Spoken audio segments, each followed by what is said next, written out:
여러분 한번 따라해 보실까요? 하나님은 의외의 장소에 계신다. 한 번 더요. 하나님은 의외의 장소에 계신다. 아멘. 우리가 세상을 살아가며 나 자신에게서 또한 타인들에게서 발견하게 되는 특징을 우리가 저마다 알고 있을 것입니다. 그가 종교를 가지고 있든 가지고 있지 않든, 특정한 신을 선택하여 숭배하든 그러지 않든, 모든 인간의 심성에는, 또 모든 인간의 언어 습관에는 종교심 혹은 종교성이라는 것이 녹아 들어가 있다는 것을 우리는 한 가지 특징으로 발견하게 됩니다. 여러분, 우리 하나님을 믿는 우리 그리스도인들에게 천국 소망이 있습니다. 여러분들 그런 소망이 있으신가요? 놀랍게도 하나님을 믿지 않고 그 어떤 신도 믿지 않는 이른바 무신론자들에게도 어렴풋하게나마 그러한 소망이 있다는 걸 여러분들 아시지요? 신을 인정하지 않는 자들도 자신이 사랑하는 자가 먼저 죽음에 이르게 될 때에 이제는 걱정과 근심과 아픔이 없는 곳에서 영원히 편히 쉬라는 인사를 하게 되는 것. 신기하지 않습니까? 신을 믿지 않는다고 하면서도, 그래서 이 땅에서의 삶이 전부라고 생각하면서도 그 죽음의 커다란 문제 앞에서는 그 이면의 삶을 소망하게 되는 것이 우리 모든 인간들에게 내재되어 있는 종교심, 종교성이라는 것입니다. 길거리를 다니다 보면, 특히 등산을 하다 보면 돌 무더기가 세워져 있는 것을 보게 됩니다. 여러분, 그 돌 무더기가 세워지게 된 이유가 무엇인가요? 사실 과학적으로 놓고 보면 두 가지 힘에 의해 그것이 세워진 것이지요. 중력과 마찰력입니다. 그 이하도 그 이상도 아닙니다. 근데 사람들은 그 돌 무더기를 특별하게 생각합니다. 어떻게 해요? 그것을 처음 시작한 사람과 산을 오르내리며 하나하나 쌓아 올린 사람들의 간절한 소망과 간절한 마음이 거기에 있다고 생각해요. 그래서 심지어 예수 믿는 사람들도 산에 올라가며 그렇게 쌓여있는 돌무더기를 툭 무너뜨리면 굉장히 심각하게 바라봅니다. 저래도 되나? 저 사람들의 정성을 무시해도 되나? 여러분 다시 한번 말씀드리지만 중력과 마찰력의 결과물이 그 돌무더기거든요. 그런데 인간은 이상하게도 그렇게라도 자신 마음속에 있는 그 종교성을, 종교심을 표출하더라 하는 것을 우리가 참 많이 발견하게 된다 하는 것입니다. 때로는 그 종교성이 스스로는 부인하겠지만, 스스로는 아니라고 하겠지만 그 종교성이 그 인생을 이끌고 가는 것도 우리는 무수하게 보게 되는 것이지요. 불안해서 점을 보게 되는 것 말입니다. 엉뚱한 곳에 복채라는 돈을 갖다 바치게 되는 것 말입니다. 어쩌면 우리 모든 인간들이 인정하든 인정하지 않든 우리에게는 자연스럽게 종교심이라는 그러한 것들이 내재되어 있으며 그러한 언어 습관을 가지고 있는 것이 아닌가 하는 생각을 하게 된다는 것입니다. 그런데 무척 흥미롭게도 하나님을 믿는 우리 그리스도인들, 예수를 믿음으로 하나님의 자녀가 되었다고 하는 우리 그리스도인들에게도 하나님을 믿는 그 믿음의 내용과 하나님에 대한 지식과는 상관없이 그 종교성이 작동할 때가 있다는 것을 우리는 발견하게 된다는 것입니다. 종교적으로 조금 더 중요하게 생각되는 것과 덜 중요하게 생각되는 것을 우리가 임의로 나누어 놓을 때도 굉장히 많이 있지요. 여러분 한 가지 질문 드립니다. 여러분들 신앙생활에 있어, 신앙의 행위에 있어 핵심 중에 핵심이 있다면 그것이 무엇이라 생각하시는지요? 예배, 맞아요. 아마 모든 그리스도인들이 다른 건 못하더라도 예배만큼은 꼭 드려야 한다는 생각을 가지고 있을 것입니다. 여러분 근데 왜 그렇습니까? 왜 예배가 그토록 중요한 것입니까? 신앙적으로도 하나님을 아는 지식에 있어서도 굉장히 중요하죠. 우리가 함께 모여 한 말씀을 읽게 되는 것, 한 말씀을 나누게 되는 것, 그렇게 한 하나님을 섬기는 믿음을 서로 확인하며 격려하며 함께 세워져 나아가는 시간이 그 예배이기 때문에 우리의 신앙의 핵심 중의 핵심은 예배이지요. 여러분 잘 생각해 보십시오. 제가 이미 몇 차례 여러분들에게 질문 드린 적이 있습니다. 우리는 하나님 앞에서 함께 예배 드리고 있습니다. 그런데 그 하나님이 이 예배당 가운데 어디에 계십니까? 어디에 계세요? 저는 어릴 때 그런 교육을 참 많이 받았거든요. 예배당에서 뛰어다니지 마라, 장난치지 마라. 제가 그 말을 들었겠습니까? 아니요. 아마 제 옷으로 예배당을 다 청소하고 다녔을 거예요. 왜 그랬는지 의자 밑을 그렇게 기어다니고 말입니다. 그런데 그렇게 가르쳤던 어른들이 가장 경계했던 것이 강대상 위에 올라가지 마라. 왜 그럴까요? 어렴풋하게나마 우리는 하나님이 어디에 계셔야 한다는 종교성을 발휘하고 있기 때문입니다. 이곳이죠. 이곳. 어디요? 바로 그것입니다. 우리 신앙의 핵심이라고 생각하는 예배라는 요소 속에서도 우리는 때로 더 중요한 것과 덜 중요한 것을 나누고 있습니다. 무엇에 근거해서요? 조금 더 직접적으로 종교적인 것이라 생각되는 요소는 더 중요하고요. 종교적인 요소와는 간접적인 관계를 맺고 있다 생각하는 것에 대해서는 덜 중요하게 생각하고 있기 때문이다 하는 것입니다. 때로는 놀랍게도 그 종교성이 우리가 하나님에 대해서 알게 되는 그 지식과 신앙의 내용과는 별개로 작동된다는 것을 우리는 발견하게 된다는 것이죠. 여러분 준비 찬양이라는 말 들어보셨습니까? 준비 찬양. 여러분 그 용어에 대해서 어떻게 생각하십니까? 이미 오래전부터 한국교회는 그 용어가 잘못되었다고 생각하고 있는데요. 왜 그렇습니까? 찬양을 받으시는 분은 누구십니까? 하나님. 그렇다면 찬양이 준비가 있을 수 있습니까? 아니요. 함께 찬양 드리는 그 시간은 다른 모든 예배의 순서들과 마찬가지로 가장 소중한 것이 되어야지요. 그런데요, 웬일인지 많은 교인들이 예배 시간 앞에 있는 찬양 시간에는 예배당에 들어오지 않다가 갑자기 대표 기도가 시작된다. 그럼 예배당을 채우기 시작합니다. 왜 그렇습니까? 종교성의 발현인 것이죠. 찬양을 받으시는 분도 하나님이시요, 기도를 들으시는 분도 하나님이시라는 우리 신앙의 지식과 하나님에 대한 지식과는 상관없이 우리의 종교성이 더 중요한 것과 덜 중요한 것을 나누고 있다는 사실을 우리도 모르는 사이 우리가 경험하며 살아가고 있다 하는 것입니다. 그렇기에 때로는 우리가 하나님을 더 깊이 있게 알아가는 것, 하나님을 더 광대하시고 더 위대하신 분으로 인식해 나아가는 것은 때로 우리의 종교성이 더 중요하다, 덜 중요하다 나누어 놓은 것을 어떻게 극복하느냐에 달려있는 것이 아닐까 하는 생각을 해보게 된다 하는 것입니다. 저는 오늘 우리가 읽은 이 느헤미야서 8장의 말씀이 바로 그러한 것을 도전하고 있는 것이 아닐까 하는 생각을 해보게 됩니다. 오늘 우리가 본문을 읽으며 조금 이상하다, 갸우뚱하신 분들 계시지 않습니까? 왜 그렇습니까? 지난주와 설교 본문이 똑같기 때문입니다. 맞아요. 똑같아요. 그런데 오늘 이 말씀은 우리에게 또 다른 도전을 주고 있지요. 우리가 이미 알고 있는 것처럼 느헤미야라는 제사장이자 율법학자였던 그 에스라가 예루살렘에 올라와서 유다인들을 가르쳤을 때에, 그들에게 말씀을 들려주었을 때 그들은 반응하지 못했습니다. 왜 그랬습니까? 유다 방언을 잊어버렸거든요. 말을 잊어버렸거든요. 그러니까 성경의 단어를 잊어버리고 성경의 표현들을 잊어버렸거든요. 아무리 외쳐도 깨닫지 못하자 레위인들이 찾아가며 사람들에게 가르치는 것입니다. 알게 하는 것입니다. 번역해 주는 것입니다. 그러니까 이제는 자신들이 잊어버렸던 유다 방언이 아니라 자신들에게 익숙했던 언어들로 들리기 시작하니 백성들이 그제야 깨닫고 반응하기 시작했다 기록하고 있지요. 우리 9절을 한번 읽어보도록 하겠습니다. 어떤 반응을 보였는가 9절입니다. 함께 읽겠습니다. 백성이 율법의 말씀을 듣고 다 우는지라.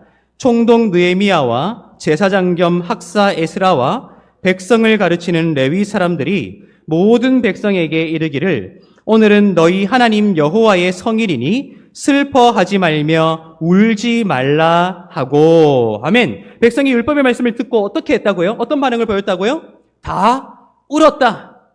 여러분, 왜 울었을까요? 다양한 감정들이 복합적이었을 것입니다. 하나님의 말씀을 깨닫게 되었다는 그 감격, 다른 한편으로는 깨닫고 보니 우리가 그렇게 살지 못했다는 두려움과 한탄, 그 모든 것들이 뒤섞여. 그러나 오늘 말씀에 근거해 볼 때 그 눈물이 굉장히 어둡고 부정적인 것이었기에 그들이 눈물을 흘림에도 울지 말라 명령하고 있는 것이죠. 그런데 여러분 잘 생각해 보십시오. 지금 말씀을 깨닫고 울었다는 거예요. 여러분 사실 이 시대 모든 설교자들의 꿈 아닌가요? 제 설교를 듣고 여러분들이 눈물을 흘리며 참회하고 자복하는 역사가 일어날 수 있으면 좋겠어요. 그렇죠? 그런데 이제는 많은 설교자들이 고민하죠. 졸지만 않아도 감사하다. 주무시더라도 예배당에 나와서 주무시라. 네, 그래도 사랑스러워요. 제가 어릴 때 그런 경험이 있습니다. 저는 이른바 모태신앙이라고 불리는 그 신앙을 물려받은 존재이고요. 제가 벌써 5대째 기독교 신앙을 물려받았어요. 그러니까 사실은 다른 종교의 문화와 용어와 상황이 어떠한가 하는 것은 저한테 굉장히 낯설어요. 심지어 제사 드린다 하잖아요. 그 제사가 어떤 모습으로 진행되는지도 한 번도 본 적이 없는 가문에서 컸습니다. 그러니까 이 기독교라는 하나의 종교, 또 기독교의 신앙, 기독교의 용어, 기독교가 만들어낸 문화들에만 굉장히 친숙한 거예요. 그런 저였음에도 불구하고 청소년 시기에 굉장히 불편했던 것이 한 가지 있습니다. 어떤 건지 아세요? 수련회였습니다. 수련회. 그 수련회에 가면 참 많은 프로그램들을 하죠. 그리고 반드시 매일 저녁에 저녁 집회라는 것을 하게 되어 있어요. 찬양 부르고 기도하고 말씀 듣고 또 기도하고 찬양하는 2시간 이상씩 되는 그러한 저녁 집회가 항상 있었는데요. 제가 그때 항상 마음이 불편했어요. 왜냐? 항상 공장에서 찍어내는 것 같은 반응을 강요했었거든요. 찬양 부를 때 왜 힘차게 박수 치지 않느냐? 찬양할 때 왜 두 손 들어 열심히 찬양하지 않느냐? 기도할 때 왜 눈물 흘리며 회개하지 않느냐? 하는 강요 말입니다. 그런데 저는 성향상 감정적인 요인보다는 무엇인가를 깊게 생각하는 것을 굉장히 좋아했거든요. 찬양 가사가 울려 퍼질 때에 앞에 보이는 그 찬양 가사를 보면서 따라 부르지 않더라도 그 가사의 내용을 깊이 있게 생각해요. 나름대로 하나님과 교제하는 것이죠. 하나님을 찾고 하나님을 만나고 있는 것이죠. 그런데 그때 꼭 옆에서 쿡쿡 찌릅니다. 찬양 안 하냐? 경상도 말로, 저는 경상도 사람이니까 와 찬양 안 하노? 그럼 또 아니 저는 잘 교제하고 있는데 하나님을 잘 만나고 있는데 방해받죠. 그러면 또 억지로 찬양해야 되는 거예요. 눈물 안 흘리면 은혜 받지 못했다고, 회개기도 안 하면 죄는 변화받지 못했다고. 오늘 이 말씀을 듣고 눈물을 흘렸다. 아마 그런 종교성, 종교심에 익숙한 우리의 문화로는 굉장한 성공이지요. 굉장한 성공입니다. 그런데 놀랍게도 느헤미야와 에스라라고 불리는 지도자 그룹이 눈물 흘리는 백성들에게 어떻게 말합니까? 제가 19절 다시 한번 읽어드릴게요. 백성이 율법의 말씀을 듣고 다 우는지라 총독 느헤미야와 제사장 겸 학사 에스라와 모든 백성을 가르치는 레위 사람들이 모든 백성에게 이르기를 오늘은 너희 하나님 여호와의 성일이니 슬퍼하지 말며 울지 말라 하고 라고 되어 있어요. 울지 말래요. 하나님의 말씀을 들은 자연스러운 결과로 눈물이 나는데 울지 말래요. 그런데 울지 말라고 하는 근거를 제시하지요. 그 근거가 무엇입니까? 오늘은 너희 하나님 여호와의 성일이다 하는 것입니다. 종교적인 감정으로 종교성이 발현되어 그들이 눈물을 흘릴 수 있지만 단지 종교적인 눈물이, 종교적인 감동이 그들을 변화시킬 수 없기에 하나님께서 말씀으로 명령하신 바 그 성일에는 기뻐해야 한다는 당위성을 그들에게 제시하고 있다는 거예요. 따라서 눈물이 나지만 너희의 그 눈물이 종교성에 의한 것이 아니라 우리의 감정 표현조차도 하나님의 말씀에 근거한 것이 되어야 하므로 절제하라. 눈물이 나더라도 오히려 어떻게 하라고요? 기뻐하라. 우리 10절 한번 읽어보도록 하겠습니다. 10절입니다. 느헤미야가 또 그들에게 이르기를 너희는 가서 살찐 것을 먹고 단 것을 마시되 준비하지 못한 자에게는 나누어 주라. 이날은 우리 주의 성일이니 근심하지 말라. 여호와로 인하여 기뻐하는 것이 너희의 힘이니라 하고. 아멘. 여호와로 인하여 기뻐하는 것이 무엇이라고요? 너희의 힘이니라. 우리말로 하면 찬물을 확 끼얹은 거예요. 아니 은혜 받고 우는데, 은혜 받고 감격하고 있는데 울지 말하니, 아니 그냥 나누시죠. 은혜 받았잖아요. 그게 아닌 거예요.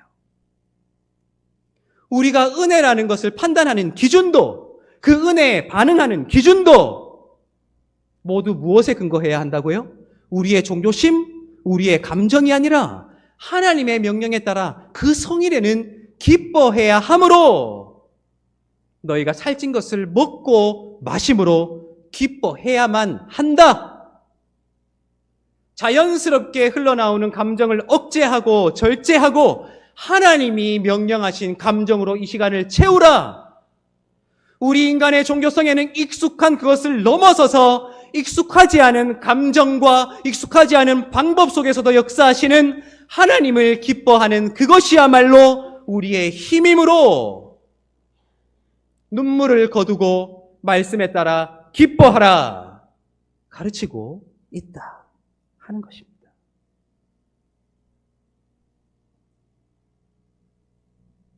하나님이 의외의 장소에 계신다 우리 함께 따라 했었지요. 바로 그것입니다. 우리의 종교성이 우리의 신앙의 내용과 하나님의 말씀과 상관없이 교묘하게 더 소중한 것, 더 중요한 것과 덜 소중하고 덜 소중한 것을 나누어 놓은 그 경계를 넘어설 때 우리는 더 크신 하나님을 발견하게 되는 것이죠. 더 광대하신 하나님을 발견하게 되는 것이죠. 내가 알지 못했던 방법으로 지금까지도 역사하고 계시는 하나님을 새롭게 발견하는 것이죠. 그러므로 바로 이런 것입니다. 여러분 오늘 이 예배를 드립니다. 예배는 소중합니다. 그렇죠? 예배 드리고 난 뒤에 은혜 받고 난 뒤에 하나님의 말씀을 받고 난 뒤에 이제 내가 내 가정으로 내 직장으로 나아간다. 맞나요? 틀렸습니다. 왠지 아세요? 하나님은 이 예배당이라는 우리가 생각하기에는 더 거룩해 보이는 이곳에만 존재하는 분이 아니다. 우리의 가정에 누가 계십니까? 하나님. 하나님이 우리의 호주십니다. 믿으세요? 우리의 직장에 누가 계십니까? 하나님. 내가 사업장을 이끌고 가지만 내 사업장의 사장님은 누구세요? 하나님. 나는 내 직장 상사로부터 봉급을 받지만 사실 그 모든 것의 주인, 직장 상사 중에 상사는 누구십니까? 하나님. 예배드리고 은혜 받고 말씀을 받고 이제 내가 내 삶의 자리에 나아가는 것이 아니에요. 이곳에도 계시는 하나님, 이곳에 충만하셔서 이곳이 다 담아낼 수 없는 하나님, 그 하나님의 손을 붙잡고 하나님이 인도하시는 대로 나아가는 것이죠. 그것이 우리의 가정일 수도 있고요. 직장일 수도 있죠. 우리의 종교성이 나누어 놓은 그 경계를 넘어서는 것. 그것이 하나님께서 우리에게 명령하시는 바. 여호와를 기뻐하는 것이 너희의 힘이라는 이 말씀이 우리에게 도전하고 있는 바가 아닌가 하는 생각을 해보게 됩니다. 여러분 기억하십시오. 하나님은 의외의 장소에 계십니다. 믿으십니까? 그곳에 하나님이 계시지 않아서 내가 하나님을 그 자리에 초대한다 착각하지 마십시오. 이미 하나님이 그곳에 계시는데 내가 외면했을 뿐이에요. 내가 몰랐을 뿐이에요. 그러나 이제 믿음의 눈을 뜨고 볼 때 예배당도 소중하듯 내 가정도 소중하고요. 내 가정이 소중하듯 내 직장도 소중한 거예요. 하나님이 계시는 곳이라면 우주의 창조자이신 그 하나님, 우주가 다 담아낼 수 있습니까? 아니요. 지금도 확장되고 있는, 지금도 팽창하고 있는 그 우주를 가득 채우고도 우주가 다 담아낼 수 없는 그 하나님이 계시는 곳이라면 그곳이 어디인들 예배자가, 예배 장소가 되어야 되는 것이고, 우리는 그 어디나 하늘나라로 살아가야 한다 하는 거예요. 날마다 그러한 삶을 살아가게 되시기를 예수님의 이름으로 축복합니다. 우리가 한 가지 더 기억해야 하는 것은, 놀랍게도 그렇게 여호와를 기뻐하는 것이 너희의 힘이다라는 그 말씀이 단지 그 말씀을 직접적으로 듣고 있는 자들에게만 국한된 것으로 선포되지 않고 있다는 거예요. 우리 10절 다시 한번 읽어보도록 하겠습니다. 10절입니다. 느헤미야가 또 그들에게 이르기를 너희는 가서 살찐 것을 먹고 단 것을 마시되 준비하지 못한 자에게는 나누어 주라. 이날은 우리 주의 성일이니 근심하지 말라. 여호와로 인하여 기뻐하는 것이 너희의 힘이니라 하고. 아멘. 살찐 것을 먹으래요? 단 것을 마시래요? 그러나 너희만 먹고 너희만 마시라고 하고 있는 것입니까? 아니에요. 어떻게 하라고요? 준비되지 못한 자들에게는 어떻게? 나누어 주라. 그 근거도 오늘은 여호와의 성일이기 때문이다. 그리고 12절 한번 읽어보도록 하겠습니다. 12절입니다. 모든 백성이 곧 가서 먹고 마시며 나누어 주고 크게 즐거워하니 이는 그들이 그 읽어 들려준 말을 밝히 알미라. 아멘. 살찐 것을 먹고 마시되 준비되지 못한 자들에게 나누어 주라 명령했을 때 그들이 그 말을 듣고 실제로 나누어 주었습니다. 그런데 12절은 그 이유를 이렇게 말하고 있습니다. 이는 지도자들이 명령했기 때문이다가 아니에요. 뭐라고 말하고 있죠? 이는 그 읽어 들려준 말을 밝히 알미라. 뭐예요? 하나님의 말씀은 단지 하나님 앞에 나와 말씀을 들으라, 예배해라, 은혜 받으라, 그 말씀을 깨달아 알라 하는 것에 갇혀있지 않다는 거예요. 당장 예배드리는 자리, 예배드리는 시간 중요하지요. 소중하지요. 그러나 미처 준비되지 못했기에 하나님께 나오지 못한 자들, 미처 준비하지 못했기에 기뻐하지 못하는 자들도 근심하거나 염려하지 않도록 그들에게 나누어 주어 모두가 함께 기뻐해야 하는 것이 오늘 그들에게 깨달아진 말씀의 내용이다 하는 거예요. 근데 여러분, 놀랍게도 이 비슷한 내용의 말씀을 우리가 기억하고 있지 않나요? 비슷한 내용의 말씀 말입니다. 어디입니까? 사도행전이에요. 사도들의 가르침을 받은 자들이, 함께 가르침을 받는 자들에게 그 누구도 결핍되는 것이 없도록, 부족함이 없도록 어떻게 했습니까? 자기의 것을 나누어 주고요. 누구도 그것을 내 것이라 주장하는 자가 없었대요. 놀랍지요. 하나님의 말씀을 받은 결과가 구약 성경에도 신약 성경에도 동일하게 묘사되어 있다는 거예요. 여러분, 무슨 말이에요? 하나님의 역사하심은 의외의 방법으로도 나타난다는 거예요. 하나님의 역사하시는 자리는, 그 시간은 반드시 우리가 예배드리는 시간과 장소에 국한되어 있지 않다. 우리가 잊고 있었지만 우리의 종교성으로 더 중요한 것이 예배고 다른 것들은 덜 중요하다고 나누어 놓았지만 그것이 아니다. 하나님께서 명령하신 바를 행하는 시간마다 장소마다 하나님의 역사하심이 일어난다는 사실을 우리에게 말해주고 있다 하는 것입니다. 여러분, 그래서요, 우리 교회는요, 예수를 그리스도라 고백하는 정통교회라면 그 어떤 교회도 예외 없이 2000년 동안 지켜왔던 정체성이 있는데요. 그 정체성을 이어가기 위해 교회라면 반드시 5가지는 꼭 행해야 한다고 가르쳐왔던 것이 있습니다. 그것이 무엇인지 아시죠? 예배, 교육, 선교, 봉사, 친교입니다. 그 모든 것이 교회가 임의로 만들어낸 것이겠습니까? 아니요. 하나님의 말씀이 명령하는 것이거든요. 친교, 우리끼리 놀고 즐기는 건 뭐 중요한가? 틀렸습니다. 예수께서 십자가에 왜 달리셨습니까? 하나님과 우리 사이에 영원한 사귐이 있게 하기 위해. 믿으세요? 제 말이 아니라요. 성경에 써 있습니다. 예수께서 왜 십자가에 달리셨습니까?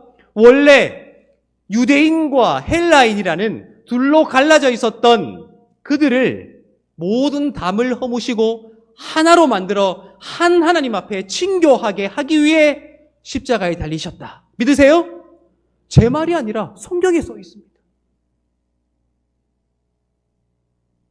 여러분, 맞습니다. 예배는 중요해요. 찬양하는 것, 기도하는 것, 조금 더 직접적으로 하나님과 교제한다고 여겨지는 그 모든 순서들은 중요합니다. 그런데 때로 우리의 종교성이 그것만 중요하다고 나를 떠밀어 왔다면 이제 다시 눈을 떠야 한다는 거예요. 여러분, 감사하게도 우리 한사랑교회는 작년부터 매월 마지막 주일 오후 시간을 뭘로 채우고 있습니까? 동아리 활동입니다. 여러분, 동아리 활동 뭐가 중요하냐 생각하시는 분들 다시 잘 생각하십시오. 왜요? 하나님은 의외의 시간에 의외의 장소에도 존재하시기 때문입니다. 그 친교를 하나님께서 명하신 것이라면 우리가 그것을 경히 여길 수 있습니까? 아닙니다. 마땅히 예배만큼이나 중요한 사명으로 삼아 동아리 가입하십시오. 대답 안 하시는 거 봐. 제가 영업하려고 하는 것은 아니고요. 예배만큼이나 중요하다는 거예요. 그 의외의 시간에 그 의외의 장소에도 하나님은 역사하신다고. 왜요? 오늘 말씀 보세요. 너희만 먹고 마시라. 아니요. 나누어 주라. 그러므로 준비되지 못했기에 주님 앞에 나오지 못하는 그들에게 함께 교제하며 그들에게도 그 기쁨을 나누고요. 여호와를 기뻐하는 것이 너희의 힘이잖아요. 그 힘의 영역을, 범위를 계속 확대해 나가는 거예요. 함께 기뻐할 수 있는 자들을 초대하고 함께 말씀을 들을 자들을 세워나가고 함께 주님 안에서 기뻐할 수 있고 힘있게 살아갈 수 있는 그 하나님의 나라의 영역을 그 친교를 통해 확대해 나갈 수 있다면 여러분, 우리가 그거 마다해야 되겠습니까? 아니요. 감사하며 해야지요. 사명감을 가지고 해야지요. 새로운 가족들이 함께 예배드리고 어색해할 때에 그들에게 다가서는 것, 오늘 이 말씀을 이루는 것과 같은 거라 생각합니다. 왜요? 어색해서 안절부절 못하는 그에게 나아가서 나의 힘인 여호와를 기뻐하는 그 감동을 나누어 주는 것이죠. 붙잡아 주는 것이죠. 초대하는 것이죠. 여러분, 다시 한번 따라해 보실까요? 하나님은 의외의 장소에 계신다. 오늘 우리가 이 예배를 소중하게 여기는 것만큼이나 이 예배를 거룩하게 사명감을 가지고 드리는 것만큼이나 여러분들이 성장하고 싶다면, 세워지고 싶다면, 힘있게 살아가고 싶다면 우리가 우리 종교심 때문에 잠시 미루어 두었던 그것도 예배만큼 소중하게 여길 수 있어야 한다. 교육, 선교, 봉사, 친교, 그리고 예배까지 5가지 요소를 온전히 행할 때에 교회일 수 있다는 교회의 역사 속의 가르침을 반드시 기억하시고요. 우리 사명감을 가지고 이 5가지를 힘있게 행해 나아갑시다. 그리고 열린 마음으로 동아리 활동에 참여해 주십시오. 그래서 저도 동아리 활동에 이제 하나하나 참여하려고 해요. 볼링도 같이 치고 트레킹하면서 같이 담소도 나누고 땀 냄새도 서로 풍기고 골프도 같이 치고. 한 번도 쳐본 적은 없는데 가르쳐 주실 거죠? 네. 카페 탐방도 같이 하고 말입니다. 우리가 지금까지 하나님이 없다 생각했던 그곳에 이미 계신 하나님을 발견할 수 있는 기회들이 우리에게 열려 있는 것입니다. 날마다 그 하나님을 기뻐하심으로 힘있게 살아가시고 그 힘을 많은 사람들에게 나눠줄 수 있는 저와 여러분들이 되시기를 예수님의 이름으로 축복합니다. 기도하겠습니다.